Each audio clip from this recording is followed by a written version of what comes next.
Cette vidéo s'adresse aux élèves qui ont passé le cap de la première et voudraient réviser sur les notions de second degré.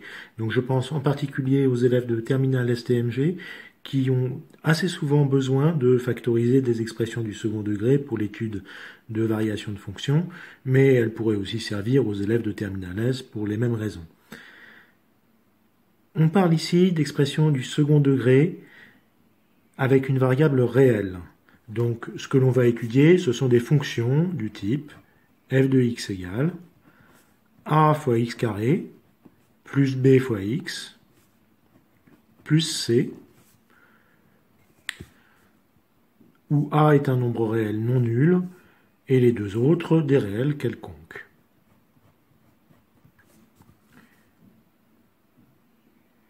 Notez que si a valait 0, l'expression qu'on retrouve, bx plus c, est une fonction affine, ce qui a déjà été étudié dans une vidéo précédente. Les questions que l'on va se poser au sujet de ces fonctions, essentiellement, elles sont de deux types. Étudier les variations de cette fonction, ou étudier son signe, en particulier, déterminer les valeurs de x pour lesquelles f de x s'annule. Autrement dit, résoudre l'équation f de x égale 0. Je commence par les variations. Il y a plusieurs manières de les étudier. Je vais d'abord montrer une technique qui utilise la notion de dérivée, mais je referai l'étude ensuite sans les dérivés pour avoir quelque chose qui reste abordable aussi au niveau seconde.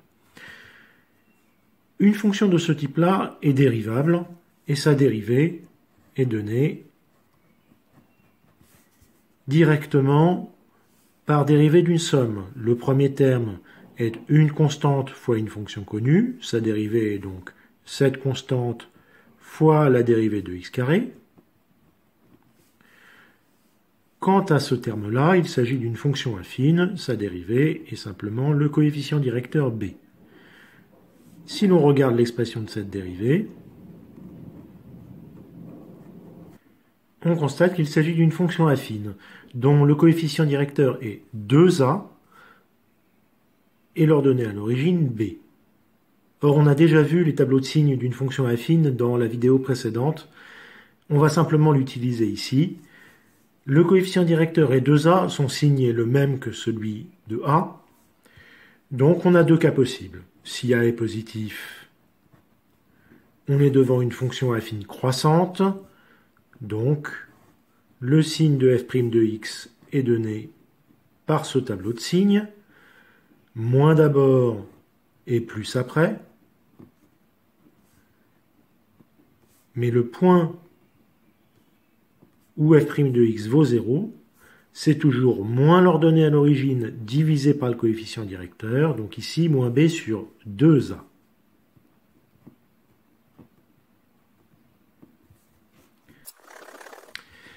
Et on en déduit directement les variations de f. Lorsque la dérivée est négative, la fonction est décroissante. Lorsque la dérivée est positive, la fonction est croissante. Donc la fonction f est décroissante sur l'intervalle moins l'infini moins b sur 2a et croissante sur l'intervalle moins b sur 2a plus l'infini. La valeur du minimum qui est atteint ici est simplement l'expression de f de x quand on remplace x par moins b sur 2a. On pourrait la calculer de façon générale, mais cette formule n'a pas beaucoup d'intérêt. Dans un cas réel, on remplace simplement x par la valeur trouvée pour moins b sur 2a. Ceci, c'était le cas a positif. Si a est négatif, c'est assez simple.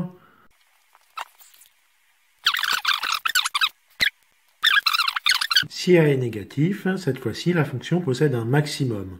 Et de même, l'expression de ce maximum se trouve en remplaçant x par moins b sur 2a dans l'expression de f de x. Notons aussi les limites de la fonction f en moins l'infini et en plus l'infini. C'est le terme en x carré qui l'emporte. Donc si a est positif, cela tend vers plus l'infini. Si a est négatif, cela tend vers moins l'infini.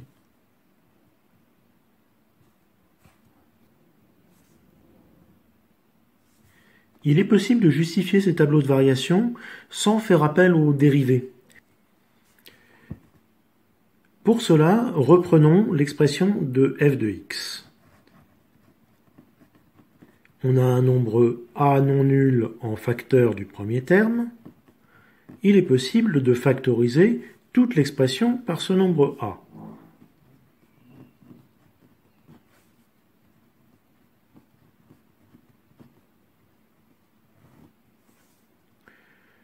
Une fois ceci fait, on peut remarquer que x carré plus b sur ax est le début du développement d'une identité remarquable.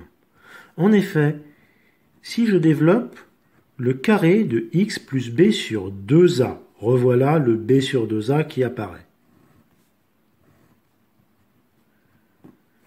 J'obtiens x au carré, plus 2 fois x fois b sur 2a. Ceci se simplifie par 2, plus b sur 2a au carré.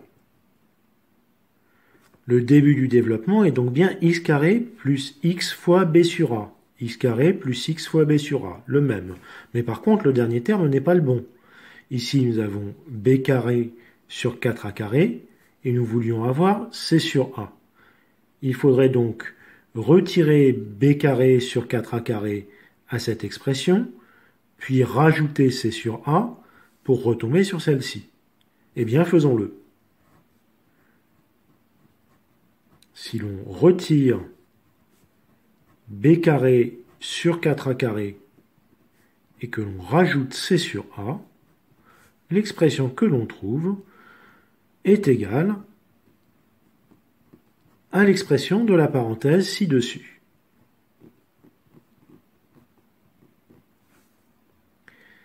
Dernière chose, ces deux termes peuvent être réduits au même dénominateur.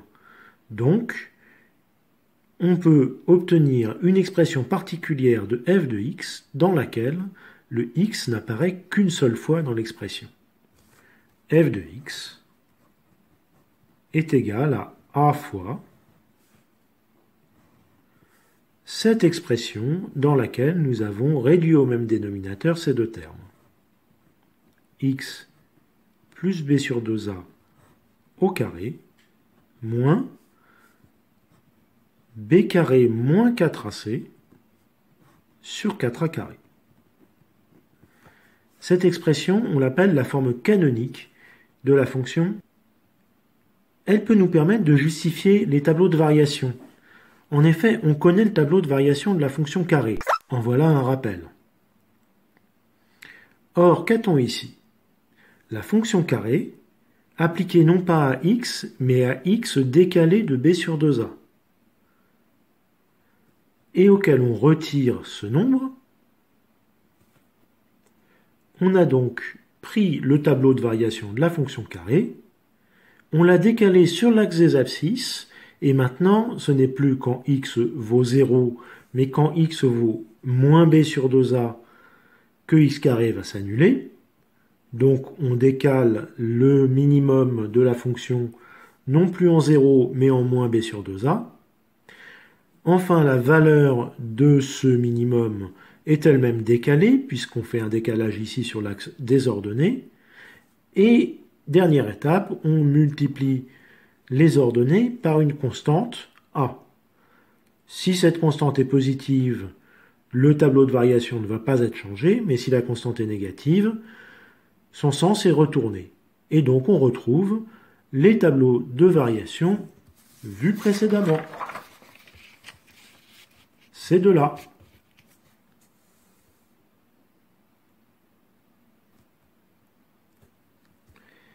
Il s'agit bien du même tableau de variation que la fonction carré, mais décalé sur l'axe des abscisses de moins b sur 2a, ou du même renversé. Cette forme canonique a une autre utilité bien plus importante. Elle nous permet de déterminer le signe de la fonction f. En effet, notons delta, ce nombre-là. Il s'agit de ce que l'on appelle le discriminant de cette fonction du second degré. C'est une des formules les plus importantes à connaître sur le second degré. Ce discriminant va justement discriminer, autrement dit, séparer les cas différents de fonctions du second degré. Si ce discriminant est négatif, ici on va avoir moins un nombre négatif, donc un nombre positif divisé par un carré, cela donne un nombre positif. Ajouté à un carré, cela restera positif, et f sera donc simplement du signe de a. Et comme a est non nul, l'équation f de x égale 0 n'a donc pas de solution. Si maintenant on suppose delta nul, alors ici on a encore un carré, donc positif, multiplié par a, c'est encore du signe de a. Oui, mais ce carré peut s'annuler. Lorsque x vaut moins b sur 2a, ce carré s'annulerait, on aurait donc f de x égale 0. Donc on est presque dans le même cas, f reste du signe de a, mais est nul moins b sur 2a. Donc l'équation f de x égale 0 possède cette fois-ci une solution unique, moins b sur 2a. Reste le cas le plus intéressant et aussi le plus difficile, si delta est positif.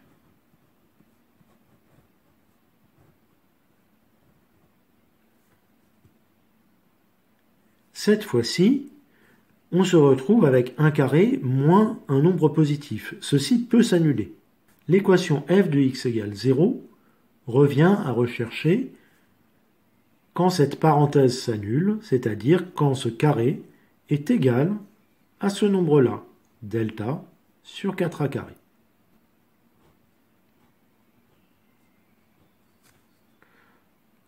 Or, pour qu'un carré soit égal à un nombre positif, il faut que le nombre élevé au carré soit égal soit à sa racine, soit à l'opposé.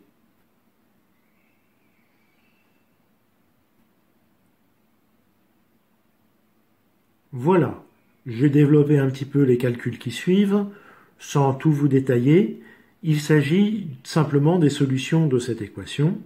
Soit x plus b sur 2a vaut la racine de ce nombre, soit il vaut l'opposé.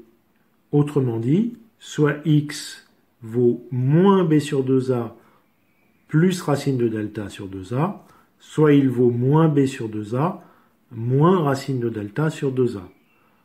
En réduisant ces expressions au même dénominateur, on trouve ce que l'on appelle les racines du trinôme ax carré plus bx plus c, les solutions de l'équation f de x égale 0.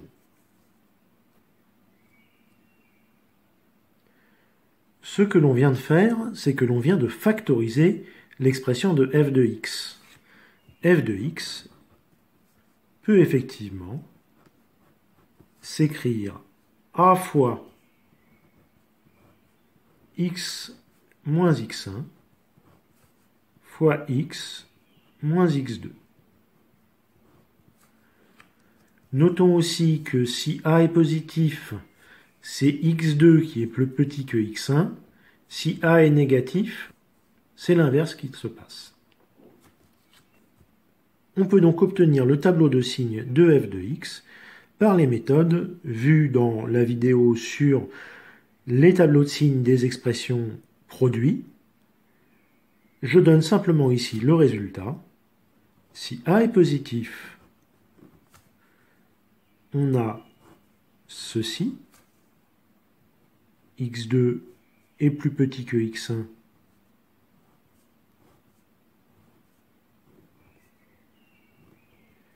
Et on a le signe de a à l'extérieur, puisqu'on se rappelle que les limites de la fonction étaient plus l'infini, que ce soit en x tendant vers moins l'infini ou tendant vers plus l'infini. Et on a le signe opposé entre les deux racines. Et si a est négatif, de nouveau le signe de a, mais cette fois-ci moins, à l'extérieur des racines, et le signe opposé entre les deux racines. Nous allons maintenant pouvoir passer aux applications.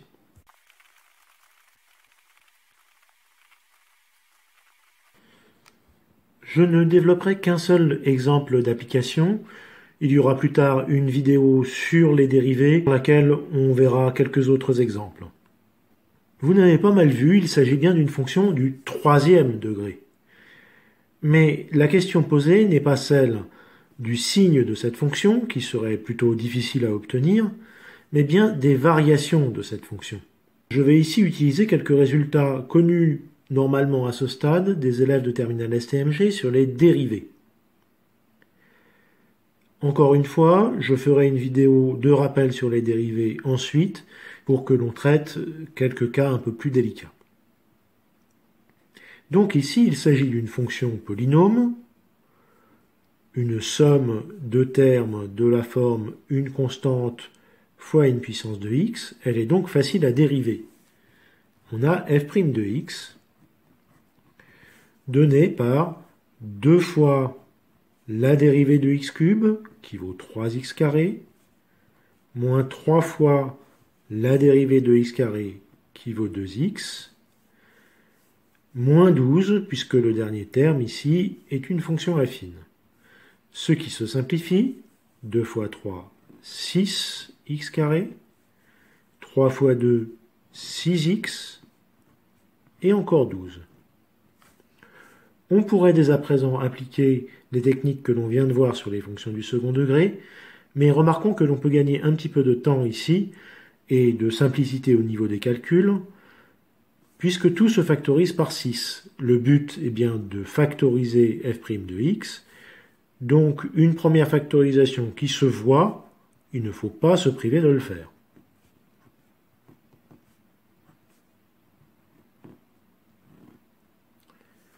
Et maintenant, il nous reste à factoriser x carré moins x moins 2. Si vous voyez immédiatement une factorisation, c'est bien. Mais si elle ne vous saute pas aux yeux, eh bien vous avez la technique que nous venons de voir avec le discriminant. Ici, pour le trinôme x carré moins x moins 2, le discriminant vaut b carré moins 4ac, c'est-à-dire moins 1 au carré, moins 4 fois 1 fois moins 2, c'est-à-dire 1 moins 8. Autrement dit, 1 plus 8, il vaut 9. Il est positif, donc le trinôme possède 2 racines, et on sait que pour les formules de ces racines, on aura besoin de racine de delta. Or ici, racine de delta, on a bien de la chance, puisque racine de 9 vaut 3. Je n'ai donc même pas besoin de la calculatrice pour terminer.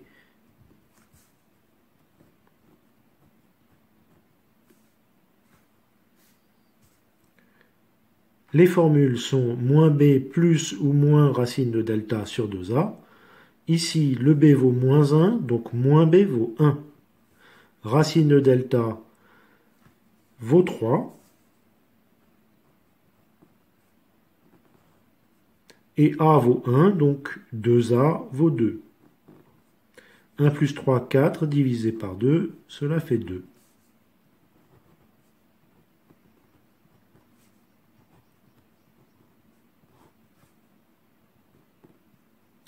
« 1 moins 3 moins 2 divisé par 2, cela fait moins 1. » Les deux racines sont donc 2 et moins 1. Les résultats que nous venons de voir nous donnent immédiatement le tableau de signes de ce trinôme sur R tout entier. Oui, mais la question posée ici était l'étude des variations de la fonction f dans l'intervalle qui va de 0 à 5. Le moins 1 n'est donc pas dans l'intervalle considéré. Le 2, par contre, va bien y être. 0 se trouve ici, 5 un petit peu plus loin que 2. Ce signe du trinôme est le signe de la dérivée. Donc dans l'intervalle 0,5, la dérivée est du même signe que x carré moins x moins 2. Dans ce domaine, c'est donc moins jusqu'à ce que x vale 2, 0 en 2 et plus au-delà. Et les variations de f s'en déduisent. Lorsque la dérivée est négative, la fonction f est décroissante. Lorsque la dérivée est positive, la fonction f est strictement croissante. Il nous reste à calculer les valeurs de f en 0, en 2 et en 5. Ce sont des calculs directs à partir de l'expression initiale de la fonction. On avait f de x égale 2x³ moins 3x carré moins 12x plus 20. On l'applique en 0, en 2 et en 5. Allons-y. F de 0 égale 2 fois 0 au cube, moins 3 fois 0 au carré, moins 12 fois 0, plus 20. 0 moins 0 moins 0 plus 20, cela fait 20. F de 2 vaut 2 fois 2 au cube, moins 3 fois 2 au carré, moins 12 fois 2, plus 20. 2 fois 2 au cube, c'est 2 fois 8, 16. 3 fois 2 au carré, c'est 3 fois 4, 12. 16 moins 12 fait 4. 12 fois 2, 24. 4 moins 24, moins 20. Plus 20, cela fait 0. Enfin, f de 5 vaut 2 fois 5 au cube, moins 3 fois 5 au carré, moins 12 fois 5, plus 20. 2 fois 5 au cube, c'est 2 fois 125, cela fait 250. Moins 3 fois 5 au carré, c'est 3 fois 25, cela fait 75. 250 moins 75 fait 175. 12 fois 5, 60, on arrive à 115, plus 20, 135.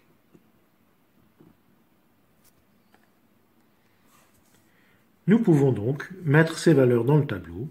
La fonction part de f de 0 égale 20, décroît jusqu'à f de 2 égale 0, et croît jusqu'à f de 5 égale 135. La petite surprise est que l'on pourrait même maintenant donner le tableau de signes de cette fonction, puisque on sait qu'elle est positive entre 0 et 2, puisque ces valeurs sont entre 20 et 0, et de nouveau positive entre 2 et 5, puisque ces valeurs sont entre 0 et 135. Elles s'annulent en 2. Voilà, cette vidéo est terminée.